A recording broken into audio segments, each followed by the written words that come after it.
Hello, my amazing, beautiful listeners. Welcome back to Leading Our Own Way. This is part 2 with Karl Waddell. If part one opened your heart, this one will stay with you. Karl continues his journey through grief, mental health, and what it takes to rebuild your life when everything you knew has changed. We talk about the mind under pressure, how the brain can loop, fixate and search for certainty, and how Karl's lived experience with OCD shaped the way he processed trauma, found support, and slowly moved toward healing. But we also talk about hope and community, vulnerability, and the mission behind River's gift, created in honour of River to raise awareness around safe sleep practices and to fund research into SIDS. If you've ever felt alone in your thoughts or you've carried something heavy in silence, this conversation, I feel, is definitely for you. Before we jump in though, please make sure you're following the podcast here on your platform, and if it resonates, please share it, because you never know who needs to hear these words today. Here's part 2 with Karl. Before we dive in, I want to give a big, massive shout out to our now new proud sponsor, Eshu Skincare, a brand that truly aligns with Leading Our Own Way. This Australian-born company is dedicated to keeping skincare simple, effective, and straightforward. They've made waves in the US, even landed in Macy's and over 300 stores, and now they're back with a renewed focus on healthy skin and real results. If you want authentic skincare that fits your lifestyle, check them out in the show notes. Thanks to Eshu Skincare for supporting real stories and mental fitness on Leading Our Own Way. And if you're interested in sponsoring like Eshu Skincare, drop us a message. We'd love to connect. With everything that you went through with Rivers and Rivers Gift and what you've brought up even in that discussion points regarding the brain and, you know, the physiology, if that's the right word, of, you know, our human brain, it's become very fascinating. And there's something else that I found about you in our pre-chat, that we share something quite in common in terms. I mean, you've gone definitely a lot deeper with the studies you've done over the years, but we seem both to be quite passionate about the brain. And you went on a bit of a journey yourself when you were younger in regards to studying that as well, didn't you? Because you actually originally came from Perth and you moved over to this beautiful part of the world. I don't know why you would have left the sunshine. Your parents would have left the sunshine for the what I've now realised, the 4 seasons that we can have in one day here in Melbourne. Yeah, tell us a little bit about your childhood, where you came from, and the connection to our passion, the brain. Yeah, I was the eldest. I am the eldest of 5 children, but to mum and dad, 4 children, and dad remarried and had another child. And yeah, you're right, Andy. I was born in Perth, the capital of Western Australia, right on the other side of the country. And my sister underneath, Leah, she's a couple of years younger than me. She was born in Perth as well.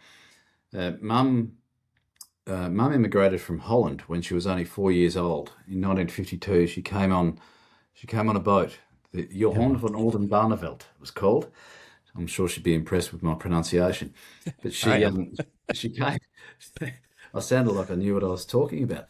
But yeah, she came on the boat, and 6 weeks they took on their journey to Australia from the Netherlands. And the shorter story there is that she met mum when she met dad when she was, I don't know, let's say she was 16 or 17.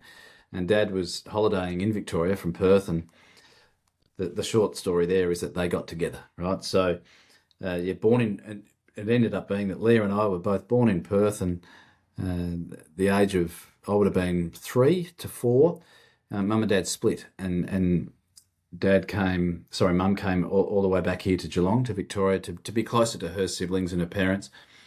And it so happened that a little while, 6 to 12 months later, Dad followed, and to try and reignite the marriage, and they did. They got back together, and then we moved to this beautiful little coastal town that is Torquay, and we're on acreage outside of Torquay. And then Mum and Dad welcomed Tim, my younger brother, and then Nina into our lives. And Tim's around about 8 years younger than me, and Nina's 10 years younger than me. And so there was 4 kids living on this beautiful property, and mum and dad were together, but you know they were having marital struggles and challenges there, and dad was the local medical practitioner, the GP in Torquay, and yeah, we were being schooled at the local primary school and then the secondary school in Geelong. But it was at that transitional stage where I was going into year seven that things were really rocky with mum and dad, and they split in 1986. And that was hard. As the eldest, I was just thinking back, I was about 11 years of age, and mum would candidly sort of share with me details about challenges. She was mindful, of course, that I was only an 11-year-old boy, but she was sharing things with me that were big for me to try and consume and take on board as an 11-year-old boy, and transitioning from primary into secondary school, and but of course I was the eldest child, so I was probably the one to talk with and to converse with, and because I would have asked mum many questions too. I would have been quite forthright in asking mum, and even dad to a lesser extent, but mum. And so things were shared with me, and I was taking things on board as an 11, then 12-year-old that were fairly unique and I think different to what many of my peers at the time might have been experiencing. And I look back at that and I think so much of that has helped me develop character. And we talk about resilience, we talk about courage, and I think so much of that was seeded through those stages of life. And look, I went through year 7 through to year 12. I wouldn't say I academically achieved, but I did okay.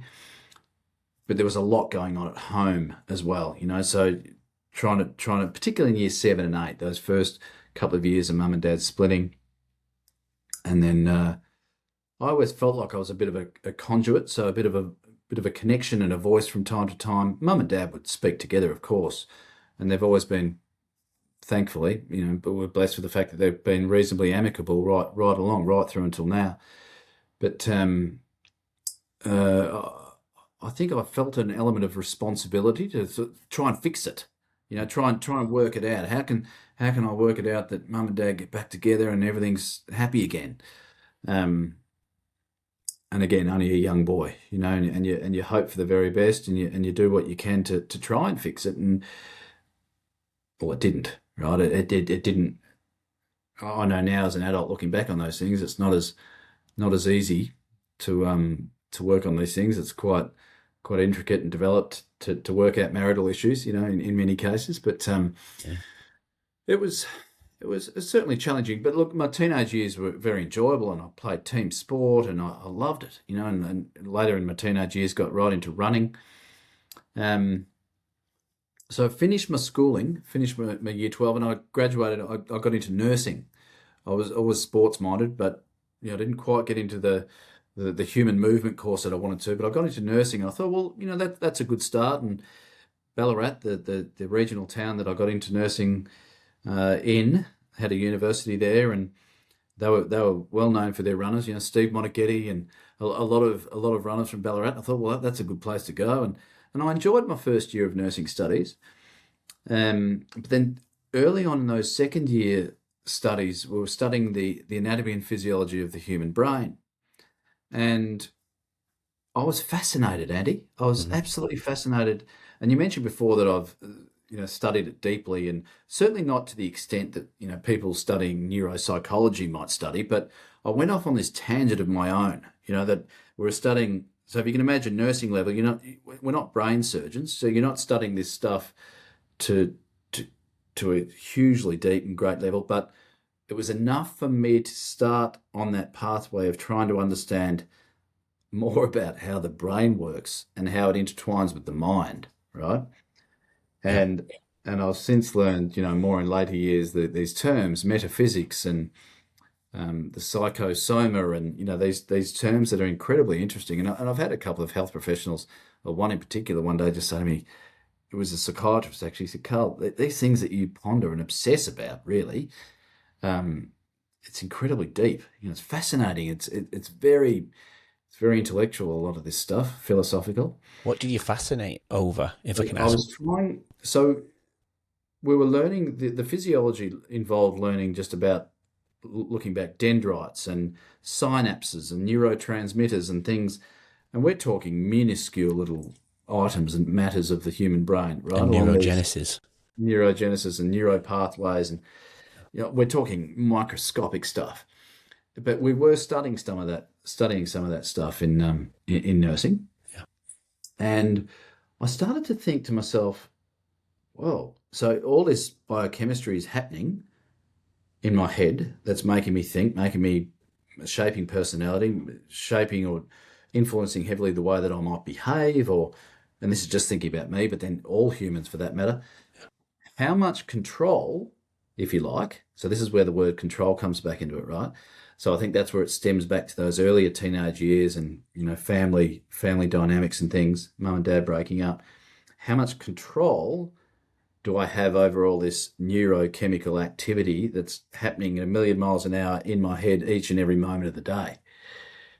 And then I started to, because I was trying to understand this stuff, and this is stuff that neuropsychology experts across the world probably don't even understand that well. It's like trying to work out where's the end of the universe. Yeah. It's one of the, sort of the, it's there are parallels there. It's like we don't really know where that is. Well, how does the psychology of the mind interact with the physiology of the mind? Or the brain, and I started to try and work out, and I started thinking to myself, well, maybe I and all human beings are actually robotic. So all these activities happening inside our head that's making us think and ending in this particular outcome. So that's the causative factor that's ending in that thought, or that's the causative factor in those chemical reactions that's ending in that behavior or that element of personality. And it's all being driven sort of in a hard chemical sense, if that makes sense, Andy. Yeah. Now, some of this is, it's pretty deep stuff, and some of your listeners might think, gee, this is a bit full on. But No, it's fascinating, isn't it? How old were you, though, at this point, by the way? I was 19. Yeah. I was So 19. you're young, right? Yeah. Very young. Very young. And I wanted answers, right? So Ballarat's about an hour from Geelong. And I remember talking to Dad, and Dad said, look, why don't we book you in to see a psychiatrist in Geelong? Why don't you come down, we'll book you an appointment, and you can see Jared Matthews, this psychiatrist. So I did that. And I sat in his clinic, sat in the chair, and I shared it with him. And in that one session, he said, Karl, did you ever, as a kid, obsess, or did you ever stand over the sink and wash your hands and then dry your hands, walk out of the bathroom or perhaps whatever, and then think, oh no, but I haven't washed them enough, I better go back and wash them again? I said, yeah, I did. So, did you ever basically obsess about washing your hands and hygiene? Yeah, I did.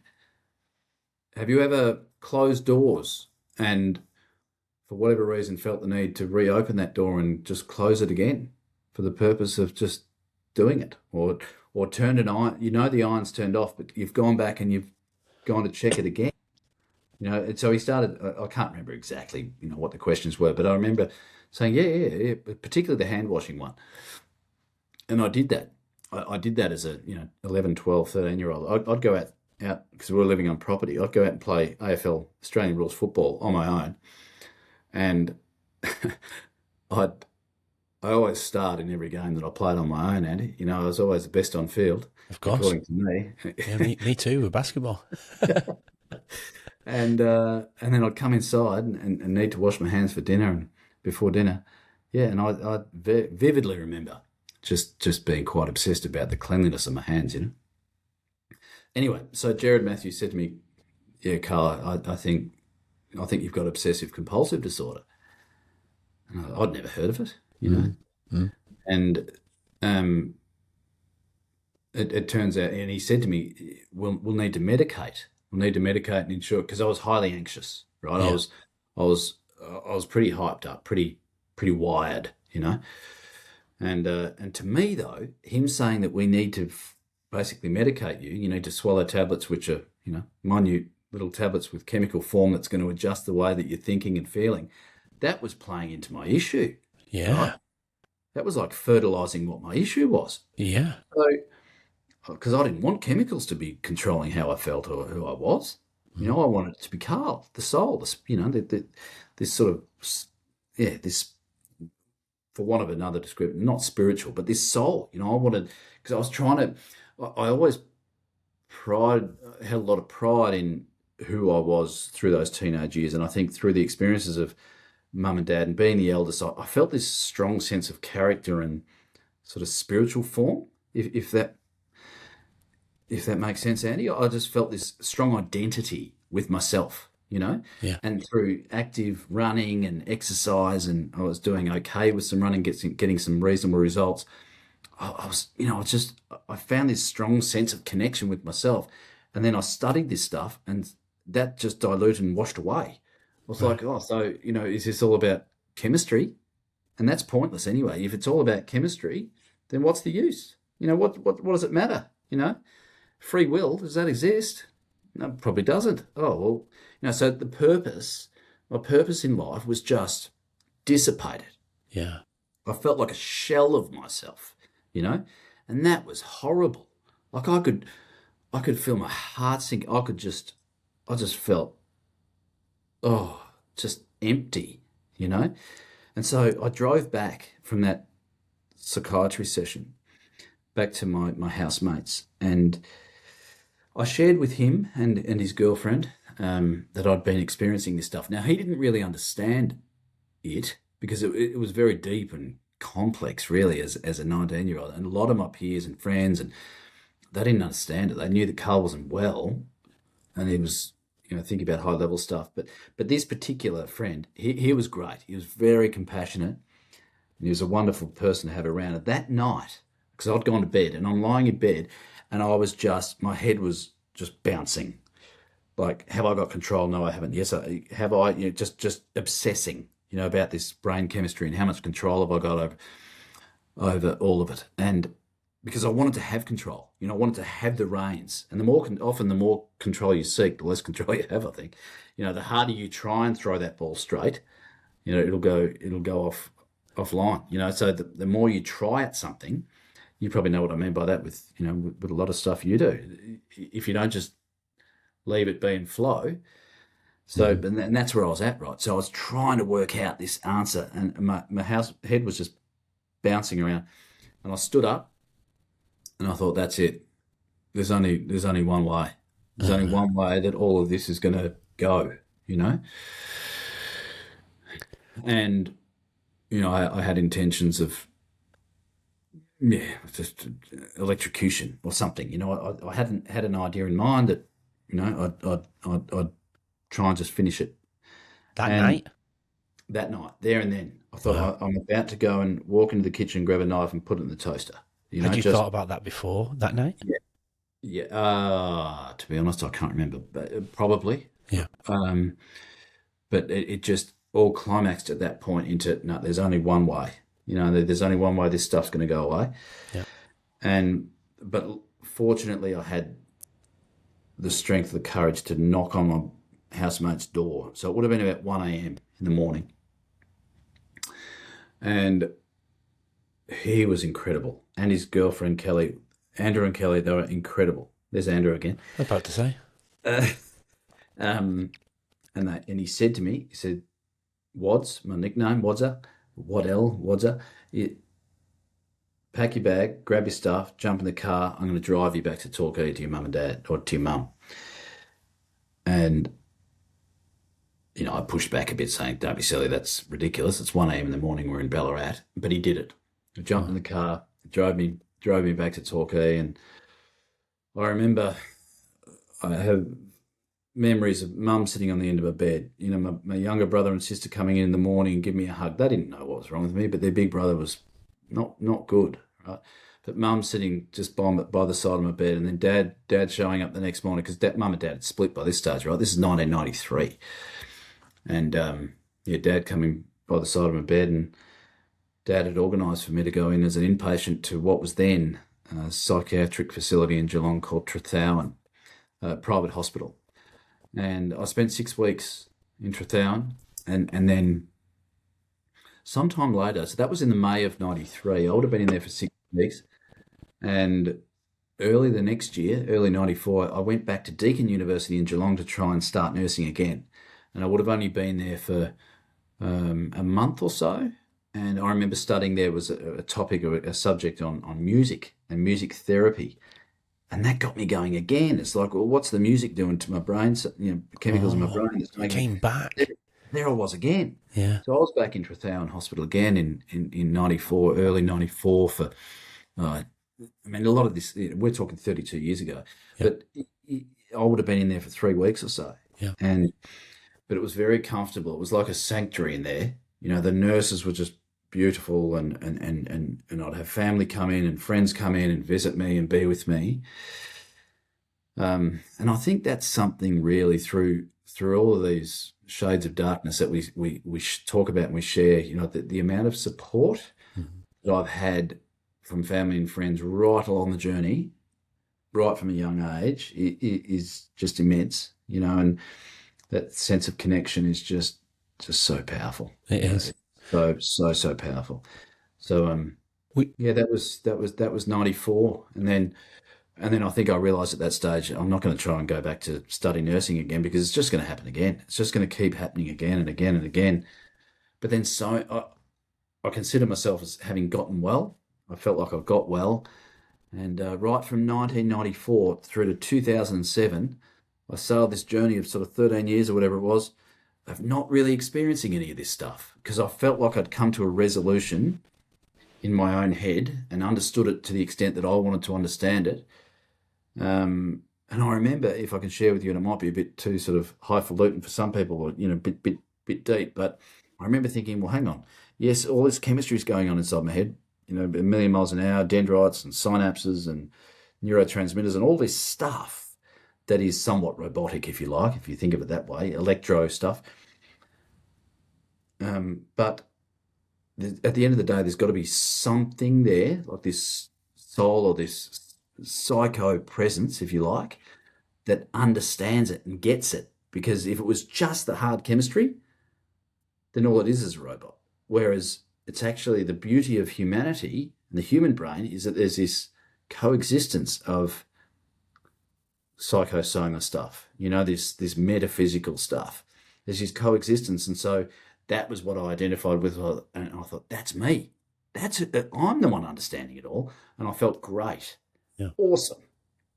So strong, invincible, That's how I felt. I remember coming out and just feeling I was on top of the world, invincible. I get it. I've been down in the depths and now I've got it. And then, all those years later, whilst working in Darwin, only for 6 weeks in the north of Australia, it came back to revisit me. But that's a whole new story again. what do you, just going back to, I've forgotten how you say the name in Geelong where you stayed on the 2 occasions. Trethowan. Trethrawl, I can't even pronounce it. Trethowan. Trethrawl. T-R-E-T-H. Yeah. What did they do in there to help you? Yeah, I know this, you said the staff were wonderful, but what sort of regimes or techniques or training of the brain or whatever, what shifted you in there to it? It sounds like a bit of a reset, doesn't it? But what did you do? What did they help you with in there on a daily basis? Yeah, it was certainly, well, I was heavily medicated. Oh, right, okay. Definitely heavily medicated. Something you didn't want to do originally.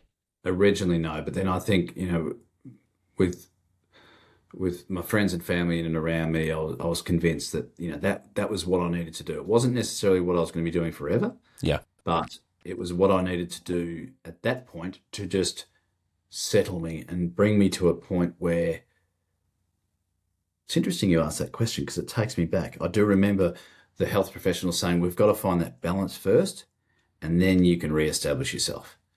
So we just need to medicate. I don't think there was any real thinking back, and it is a long time ago, but I certainly don't remember ever undergoing any sort of cognitive behavioural therapy or anything of that nature. I think so much of my condition and my state at that point, it took me to work through, in my own mind. It just needed time, and then time and a whole lot of love around me. And I had that in spades, with family.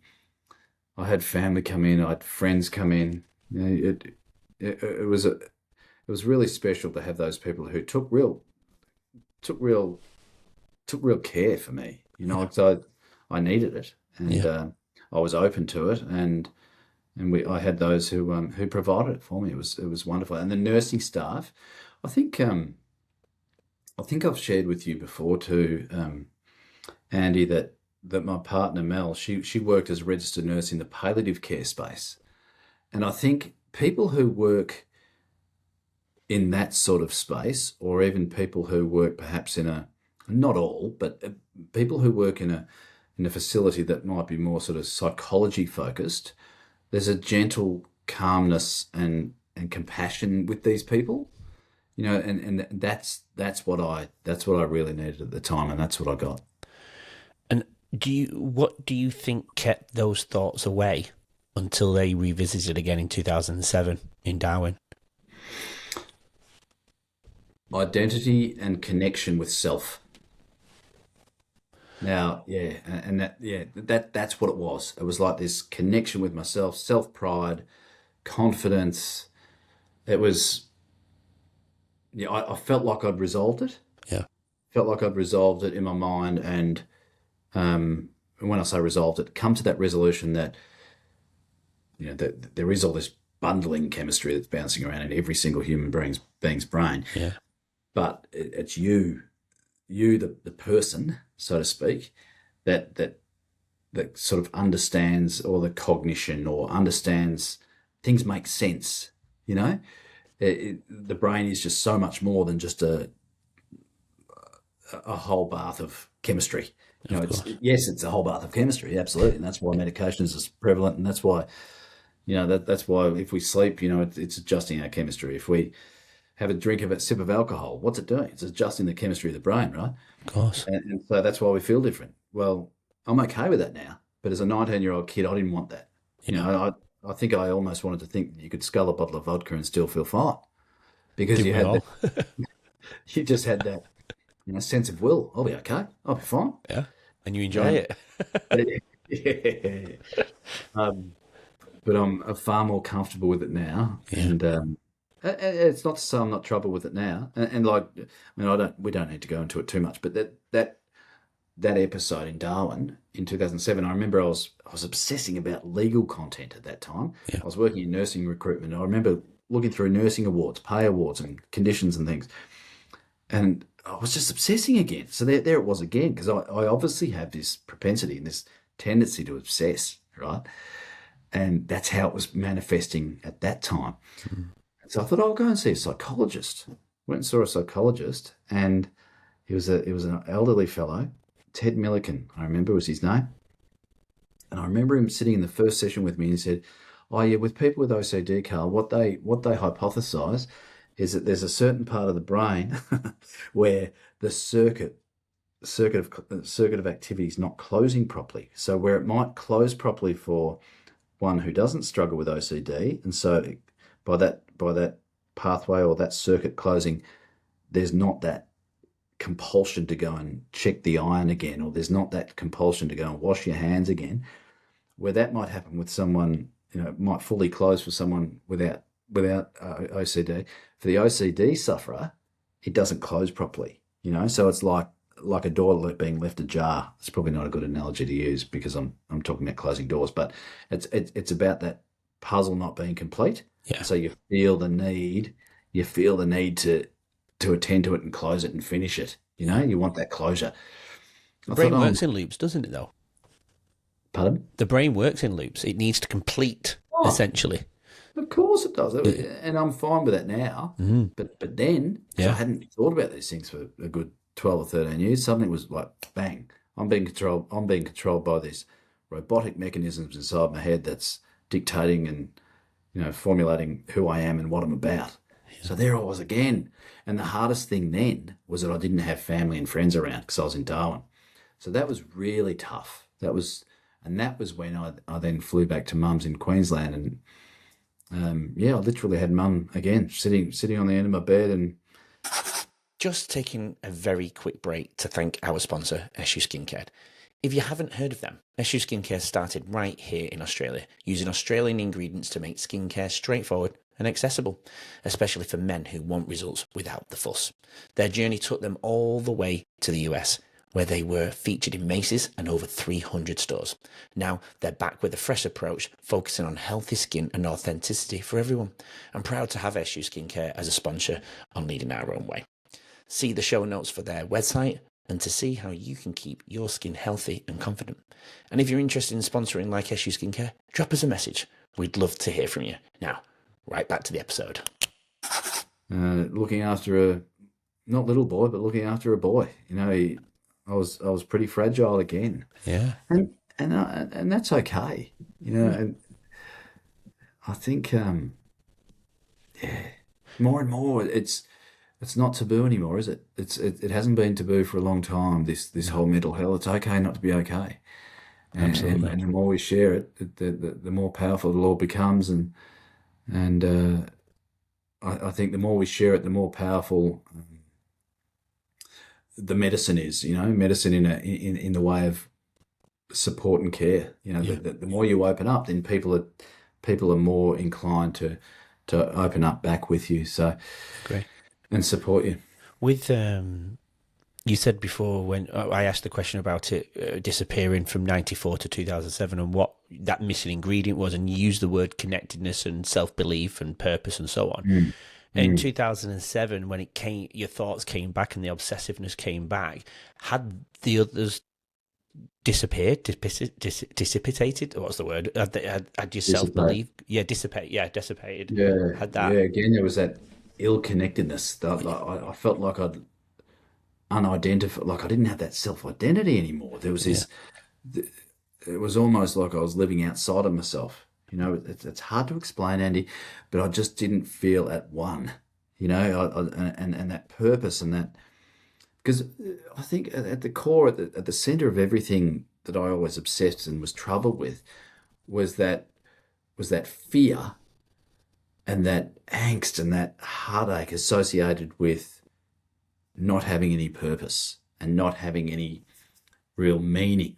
You know, because if I wasn't able to influence the world and go and help the old man who just fell over and needed picking up off the side of the road, or because I was often through my nursing studies, well, not often, but a couple of times I was praised for the care and attention that I gave to the elderly in the nursing home, and I was really proud of that. I still remember Dot Lee was her name. She was one of the lecturers at Ballarat Uni.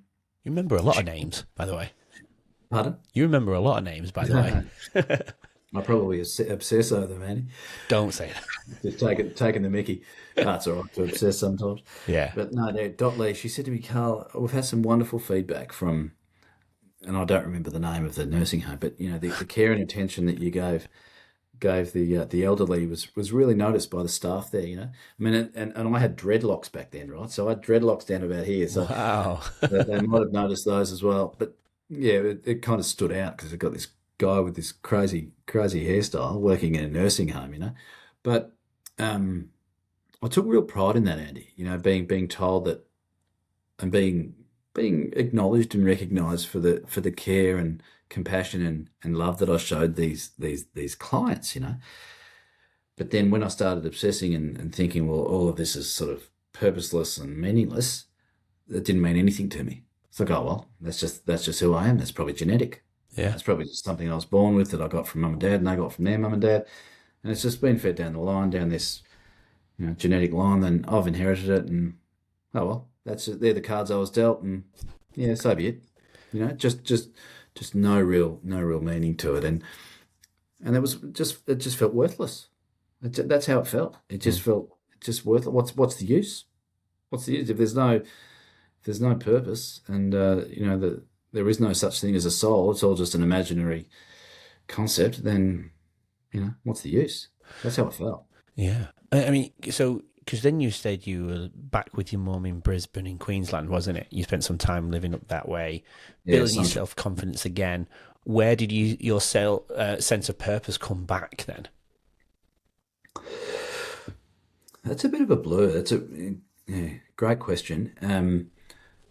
But I think I started to slowly circle back to that concept of, okay, there's all this bath of chemistry, right? But there's something, we don't quite understand it, but there's that psyche there that comprehends and understands and is the true cognitive power, you know? And and so I started to gradually come back to that. But it took me, and it's interesting that it didn't happen straight away because I was so resolved in all of that back in 93, Yeah. or 94 by that stage. Yeah. You would have thought that in '07 I would have just circled back to that and it was fixed, But it didn't happen that way. It didn't happen that way. And so I think I'm in my early 50s now, right? And I think as I look back on it and just have learned little bits along the way, there's far more to people's challenges and we call it breakdowns or fragmentation in their lives that we don't always really understand. The layers are so deep, you don't really understand. So it's easy for me to say, well, why didn't I just circle back to that? So in 2007, when I experienced it again, why didn't I just go back to when I'd resolved it back in 94 and everything was going to be okay? But I think the layers beneath were such that I was, for whatever reason, just feeling insecure or unsure of myself, for other reasons, other aspects of my life, that that I just wasn't balanced, So I'd try and be working things out, but there were probably other things that I was needing to really work on and resolve that eventually had me come back to feeling good again. Mm. And that was roughly around the time that you met Alex as well, wasn't it? Yeah, Was Alex it coming into was. your life? I'm guessing, obviously, there was a sense of fulfillment there as well at the time, right? Oh, absolutely. Yeah, there was. And it's interesting actually, just going back a couple of years, so that I'd not long split with a partner that I was engaged to. It was a long-term relationship between the UK and Australia. So when I talk about those layers before, that I was heartbroken, right? It was a long distance relationship, and there was no real sign of either of us moving, to Australia or for me to the UK. So there wasn't a great deal of there wasn't a strong ray of light that we could see ahead that there was going to forge this pathway where we'd be together. So it wasn't perfect, but I was just heartbroken when we broke up, right? So that heartache and that hardship, I think I was feeling so deeply within that then it only took these other things to happen and getting obsessed about the legal stuff, and then I was just derailed, you Yeah. know? So, and then the icing on the cake was when that fella Ted Milliken said to me, "Oh, it's this circular loop's not closing for an OCD sufferer." That was it. I was Yeah. like, "Oh my gosh!" So, but then met Alex in late 2007, and yeah, we formed a strong relationship from an early stage, and she was from the UK too. So it seems to be something about those from the UK, and We're before great long she people. was great people.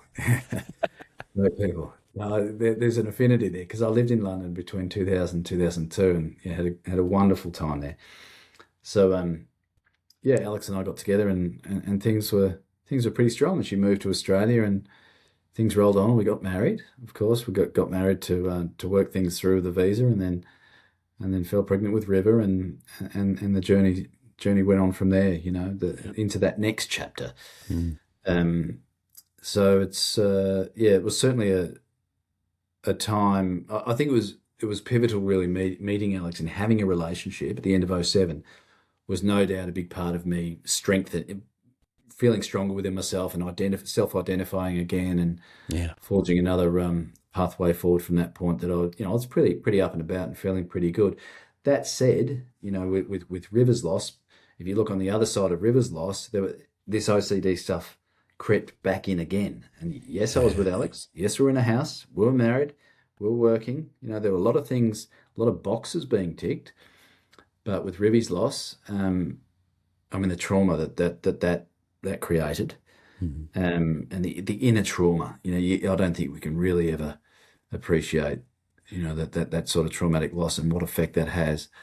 Yeah, it really affected my own mental health and capacity to cope, and it played out in different ways with my OCD. But I always seem to somehow find a way to find my feet again. So I'm blessed in that regard, and a big part of that is the people around me. Absolutely, and to be fair, that's something we didn't actually discuss with your mental health state. Where was the low point? How would you have, if I was your friend, what would have I seen? What was the lowest point I would have seen you go through after River's passing?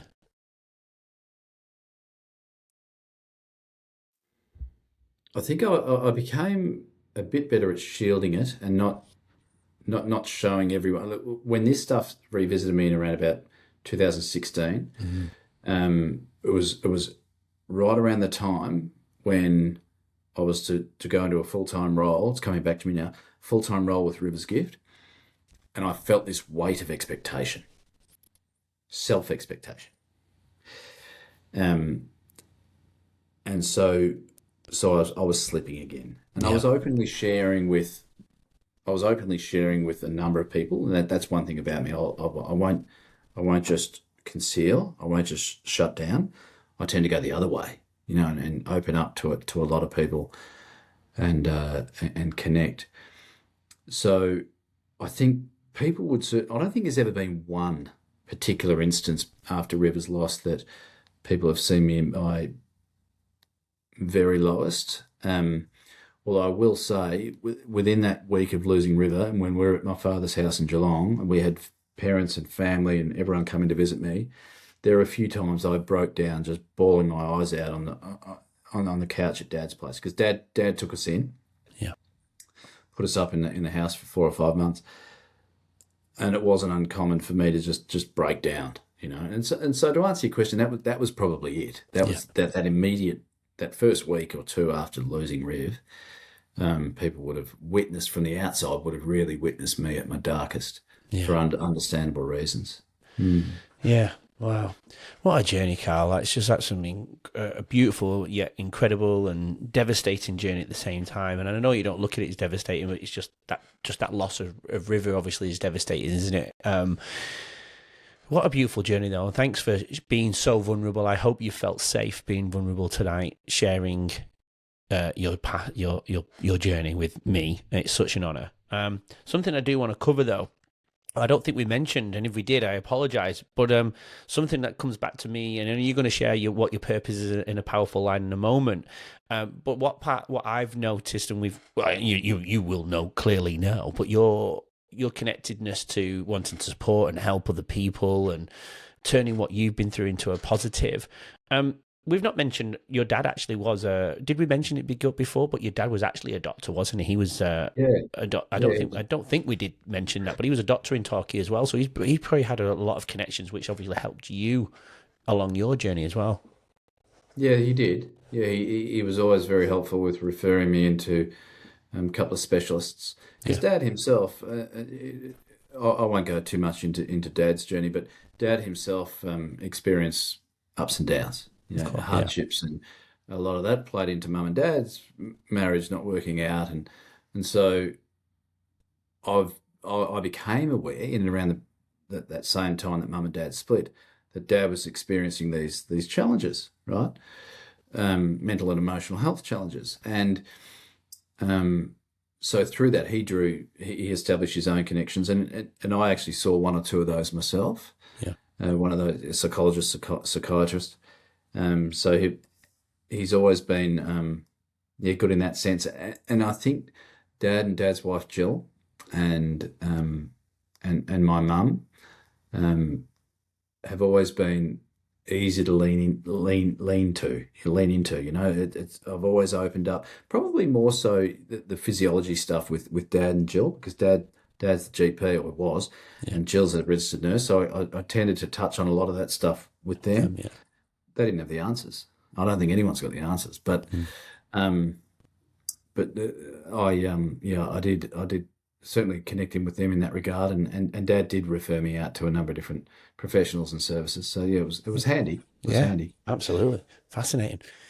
Something I actually want to share around the brain completing loops. I find this fascinating. I listened to a podcast. It was probably a year ago, and something where my journey started with part of the journey begun for me were learning about the loops of the brain. But if you look at a waitress, I always wondered how waitresses would remember, the ones that don't write it down. And they've obviously trained the brain, and they've learnt the skill of remembering what people order. When you get into that skill and that habit, it becomes myelinated in your head, doesn't it? That's it. You start to remember and train the brain to become good at retaining what people are saying to you. And obviously knowing the menu obviously helps. But I always found it fascinating when the waitresses wouldn't write it down. I'm like, how do you remember that? But obviously understanding the brain, I've learned that what I did learn from listening to a podcast, it's fascinating. They'll remember that order, and they'll remember that order until that table's left the area. But if you were to come back the next day, they wouldn't actually remember the order that you've ordered, because the brain has completed that task. It's moved on to the next one. I found that absolutely fascinating. Isn't it? Oh. Yeah, it's just, yeah, you've summed it up. The brain is just so incredibly fascinating. Love it. It's, Yeah. what a what a what a Machine. machine! What a machine! What a machine. Yeah. Before I go to my final few questions, there is one question that I've not told you about. I'm trying to trip you up on purpose, and I love this question. I've fallen in love with it recently. But before I ask you that one, is there anything that you think we've missed that is worth sharing today, Karl? I don't think so. I don't think so, Andy. I think you've been great in sort of prompting a few points and discussions and questions you've asked have really allowed me to open up and share and elaborate. So thank you for that. I don't think there is. I think really, the common thread that I often come back to is that of resilience and character and community. And there are different challenges that we face along the way. I mean, there's many others that I haven't even touched on. Getting dropped from the Torquay Grand Final side in 1997. I mean, it was heartbreaking stuff. Yeah. Absolutely didn't get dropped until the week of the Grand Final or whatever. And at the time, I was devastated. Of course. But you get through it. You work through these things, and I think the importance of community is immense. But I think the more we get knocked over, the more we get an opportunity to stand up. And I think many of us have had those opportunities along our journey, and that's why this podcast exists. And it's a real pleasure and privilege to be able to share it, Andy. So thank you. Thank you. So much. No, it's such an honour, Karl. Absolutely. It's funny we bring up some of those topics you just mentioned, because I actually say to children on a daily basis, I want to give you the tools to be able to be ready for when something doesn't go your way. One day you're going to go for a job you really, really want, but guess what? You're not going to get it. And I just want them to be ready for that. That's not to say don't be sad. It's not to say you shouldn't be devastated. But we've got to be ready for these things, don't we? And it's hard to anticipate that happening. It's hard. And, I had a guest who got dropped on NBA draft day. It was only went out a few weeks ago. Eric Bailey, he came over to Australia. If that was me, the thought of not making it to the NBA and I've been dropped, but I'm almost there. It's devastating, isn't it? But again, it's what you do with it afterwards is where we go with it. So now we're here. We're sitting here, and you're leading your own way. That's again not to say you won't go through something negative or something that might send you to the side once or twice. What are your future plans going forward, though?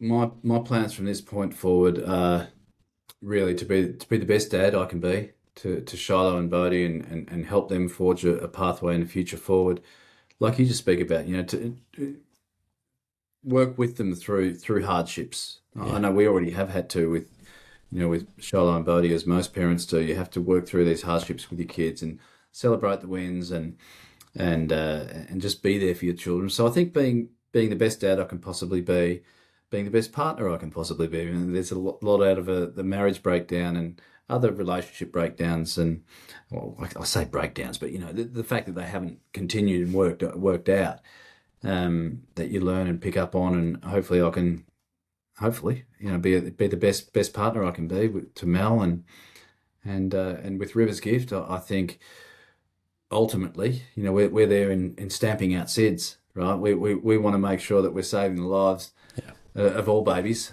Now, will we do that? I hope so. Is it likely?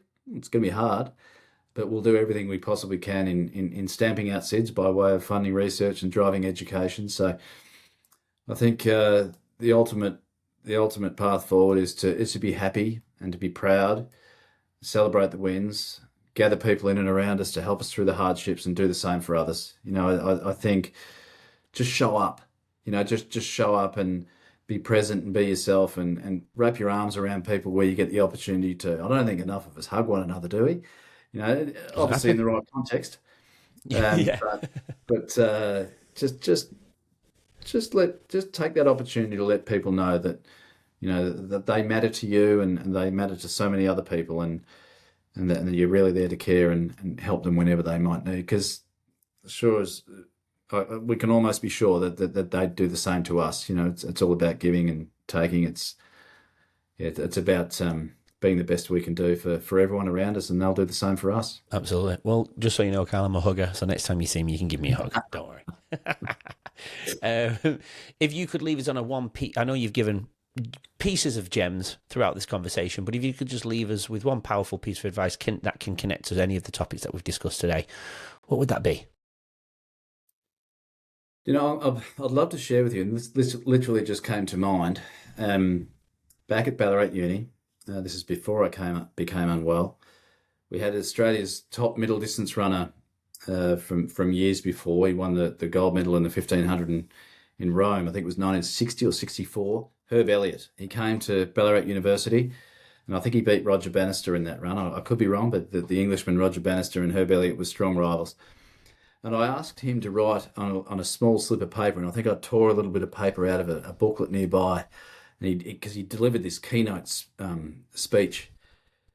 And I don't remember anything about that speech, to be honest, Andy, but I do remember, and I can't seem to put my hands on it, but I remember what he wrote for me. And he wrote, "Obstacles are a gift to make you stronger. Accept them positively and beat them." And that has stuck with me. That obstacles are a gift to make you stronger. Accept them positively and beat them.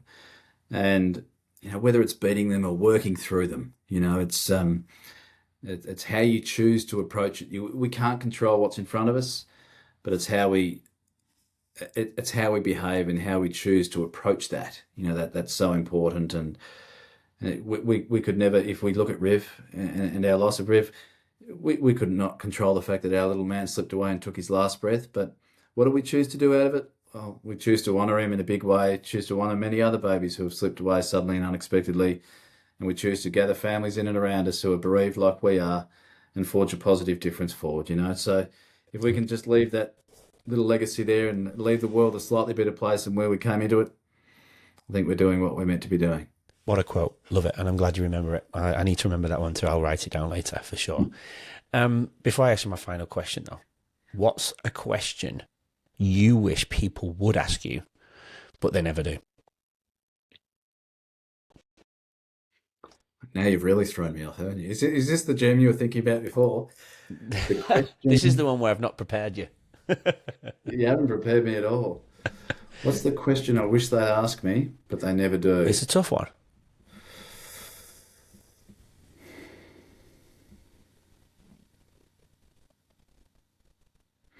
I think certainly in the local community, many people look at River's Gift and look at what we've. So I'll talk in the context of River's Gift here. Sure. And they speak of praise. They speak with praise of what we've managed to do in forming this movement, forming this brand. But what I'd love to be challenged with and questioned a bit more, and we get this a bit from the board, so I'm not saying they've never been asked this. Yeah. But I don't think it's asked enough. It's, Carl, what is your why and how is it that you believe you could be better at what you do? Rather than being praised all the time, how do you think you could be better and achieve even more than what you might be currently achieving? So how can you challenge yourself a bit more? I'm not really often asked that, So how what is it about yourself that you think you could do to improve? And what is that then? I think being mindful, Mm-hmm. being mindful and being self-reflective, and accepting that criticism is okay. Don't necessarily get your back up and become defensive. And this is one of my biggest challenges, Andy. Yeah. Accepting criticism, Yeah. because quite often it's actually constructive. Criticism's not a bad word.